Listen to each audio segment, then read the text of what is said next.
अस्सलामुअलैकुम। आज मैं आपको बुक D2 जिसका चैप्टर 10 है उसकी एक्सरसाइज 10A का क्वेश्चन 5 कराऊंगी। क्वेश्चन 1 to 4 इससे पहली वीडियोस में मैं करा चुकी हूँ। ये आपको एक्सरसाइज 10A की प्लेलिस्ट में मिलेंगे। क्वेश्चन 5 रीड करते हैं। In triangle MNO, MN equal A metre, OA equal B metre, ON equal C metre, and angle O equal 90 degree. Question में हमें एक राइट एंगल ट्राइंगल गिवन है MNO जिसकी साइड MN इक्वल है A metre के, OM equal है B metre के और ON इक्वल है C मीटर के, और हमें एंगल गिवन है 90 डिग्री का एंगल O।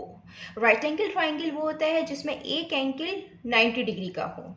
इसका पार्ट A हम करते हैं कि write down an expression for sin M cos M tan M, sin n cos n tan n in terms of A, B and C। Question में हमें ratios find करने हैं, sign, cos और tension. हमें रेशियोज फाइंड करने हैं तो angle या हमें एम पे गिवन है तो एंगल की जो सामने वाली साइड होती है वो ऑपोजिट साइड कहलाती है, जिसमें एंगल और 90 डिग्री का एंगल होता है, दोनों एंगल होते हैं उसको एडजेसेंट साइड कहते हैं,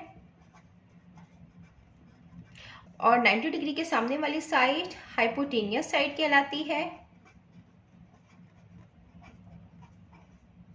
सबसे पहले हम फाइंड करेंगे sin M, ये इसका पार्ट 1 है, sin M। रेशियोज के लिए हम कीवर्ड्स यूज करते हैं 100 का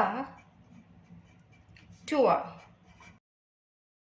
sin opposite hypotenuse, cos adjacent hypotenuse, tangent opposite adjacent। तो हम sin के लिए हम लिखेंगे opposite hypotenuse, opposite side upon hypotenuse। यहाँ पे एंगल M पे जो अपोजिट साइड है वो है ON और जो हाइपोटेनियस है वो है MN, और ON इक्वल है C के और MN इक्वल है A के। तो जो sin M आया है वो आया है C अपॉन A। देन अब हम cos M फाइंड करेंगे और जो cos M होता है वो इक्वल होता है का एडजेसेंट हाइपोटेनियस, एडजेसेंट हाइपोटेनियस। इसमें जो एडजेसेंट साइड है वो है OM और जो हाइपोटेनियस है वो है MN, और ये इक्वल है OM B के और MN A के। ये आ गया हमारा cos M।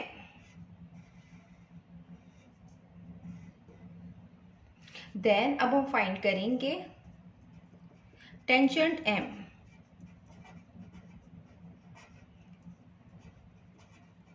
Tangent M equal होता है opposite adjacent, opposite divided by adjacent. यहाँ पे जो ऑपोजिट है वो है ON और जो एडजेसेंट है वो है OM, और ये इक्वल है C और ये इक्वल है B के। तो ये आ गया है टेनियन M। देन अब हम फाइंड करते हैं sin N। N के लिए काम करेंगे तो हम यहाँ पे डायग्राम बना लेते हैं ताकि करने में आसानी रहे।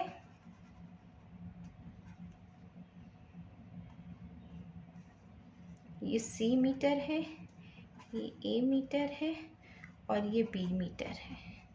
अब ये M है, ये N है और ये O है, और हम यहाँ पे एंगल N के लिए काम कर रहे हैं तो एंगल के सामने वाली साइड ऑपोजिट साइड कहलाती है और जिसमें एंगल होते हैं वो एडजेसेंट साइड कहलाती है, और 90 डिग्री के सामने वाली साइड हाइपोटेनियस कहलाती है। नंबर 4 फाइंड करेंगे sin N। तो जो sin N होगा वो इक्वल होगा अपोजिट हाइपोटेनियस। तो यहाँ पे अपोजिट साइड क्या है OM और हाइपोटेनियस साइड है MN। तो OM इक्वल है B के और MN इक्वल है A के। ये फाइंड हो गया है sin N। देन अब हम फाइंड करेंगे cos N। जो cos n होता है वो इक्वल होता है adjacent hypotenuse, adjacent upon hypotenuse, और ये इक्वल होगा, यहाँ पे जो एडजेसेंट साइड है वो है ON और जो हाइपोटेनियस है वो है MN। तो ये इक्वल है ON C के और MN A के, C अपॉन A के, cos n आया है। अब हम यहीं कर लेते हैं टेंजेंट n। जो टेंजेंट n होता है वो इक्वल होता है अपोजिट एडजेसेंट, जो अपोजिट साइड है वो है OM और जो एडजेसेंट है वो है ON, और ये इक्वल है OM B के और ON इक्वल है C के। ये आ गया है टेंजेंट n। ये हमने यहाँ पे रेशियोज फाइंड कर लिए हैं। अब हम इसका पार्ट बी करते हैं। ये इसका पार्ट बी है। If tangent m equal tangent n, write down a possible set of values of a, b and c। Question में हमें गिवन है कि टेंजेंट m इक्वल है टेंजेंट n के, और यहाँ पे हमने इसके पार्ट a में जो टेंजेंट m है वो फाइंड किया है, वो है c अपॉन b, और जो टेंजेंट n है वो आया है b अपॉन c। तो हम इसको इस तरीके से सॉल्व करेंगे according to question. Tangent m equal है टेंजेंट n के, और जो m हमें यहाँ पे गिवन है वो है c अपॉन b और n गिवन है b अपॉन c। अब हम इसको क्रॉस मल्टीप्लिकेशन कर देंगे, ये c multiply by c, b multiply by b, ये c स्क्वायर हो जाएगा, ये b स्क्वायर हो जाएगा। स्क्वायर खत्म करने के लिए स्क्वायर रूट लेंगे बोथ साइड,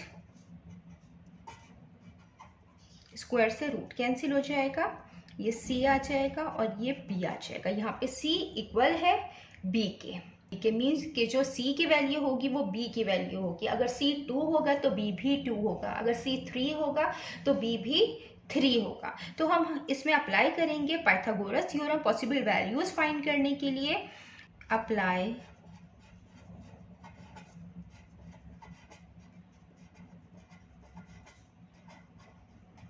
पाइथागोरस थ्योरम, और पाइथागोरस थ्योरम के मुताबिक हाइपोटेनियस का स्क्वायर इक्वल होता है अपोजिट का स्क्वायर, और का स्क्वायर इक्वल होता है परपेंडिकुलर के स्क्वायर के और बेस के स्क्वायर के। यहाँ पे जो हाइपोटेनियस है, जो सबसे बड़ी साइड है इसकी, वो A है, और जो P है जो अपोजिट इसके अंदर साइड है B, और इसको रख लेते हैं हम C। यहाँ पे हम b की कोई भी वैल्यू ले सकते हैं, जो b की वैल्यू होगी वही c की वैल्यू होगी। हम ले रहे हैं कि b को हम ले रहे हैं कि ये 3 के इक्वल है, तो c भी 3 के इक्वल होगा। इससे हमें a की वैल्यू फाइंड हो जाएगी 3 पे स्क्वायर प्लस 3 पे स्क्वायर, 3 स्क्वायर 9, 3 का स्क्वायर 9, a पे स्क्वायर 9 प्लस 9 18। यहाँ पे हम स्क्वायर को ख़त्म करेंगे तो हम स्क्वायर रूट लेंगे बोथ साइड, स्क्वायर से रूट कैंसिल हो जाएगा, a इक्वल आ जाएगा स्क्वायर रूट 18 के, और स्क्वायर रूट 18 जो है वो इक्वल होता है 4.24 के। ये a की वैल्यू हमने 3 सिग्निफिकेंट फिगर में लिखी है। जितना मैंने एक्सप्लेन किया है, अगर इसमें कोई भी क्वेरी है तो आप कमेंट्स में पूछ सकते हैं। अल्लाह हाफिज़।